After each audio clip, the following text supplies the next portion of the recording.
if you start this, wait till then, because I'm breaking down a lot of info. I typed it all out. Now, it's a terrible thing that this man who sexually harassed the tourist did, and it's good he got caught. But from this alone, nothing is going to happen unless we have a cultural shift also, okay? Because at the end of the day, while this comeback is 100% responsible for his lewd act and deserves punishment, we are currently in a culture that makes more men go further down this path.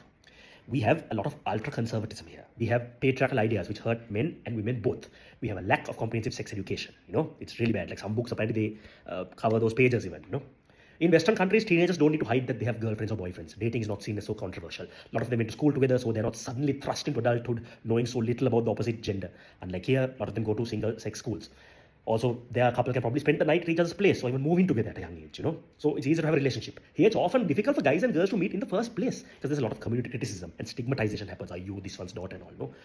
A lot of us were chanting Free Britney, but actually a lot of Sri Lankan parents keep their daughters' movements limited and controlled like that. And they tell their daughters to be careful of their sons. They tell their daughters to be careful of men, but they don't teach their sons how to respect women, And dating. Those with certain high income thresholds may have their own place or be able to meet at, certain restaurants and cafes.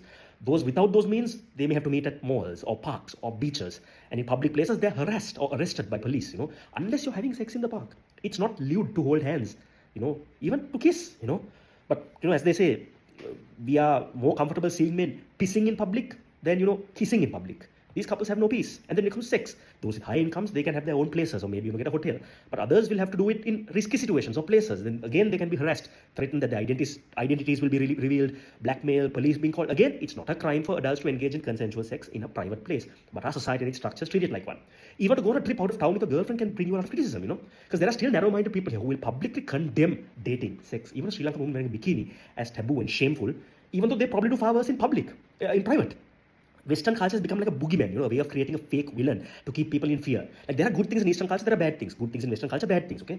We live now in a globalized world and we need to understand this concept of culture carefully and filter without demarcating this east or west. Culture is not a static thing, it's dynamic. So Sri Lanka has created this moral panic of our culture being affected, contributing to that a situation of lack of knowledge about sex, consent, respect, decency, relationships. And then this leads to a lot of knowledge, unfortunately, coming from porn. And honestly, I'm not fully against porn even, because despite the harms of that industry and my judgments about it, I feel the sex crimes will be even higher without it due to the pent-up sexual frustration of so many men. But when that's your only source of info, okay, it warps their minds. It gives them unrealistic ideas and expectations. So now they have warped minds, lack of sex education and understanding relationships, social barriers to consensual relationships.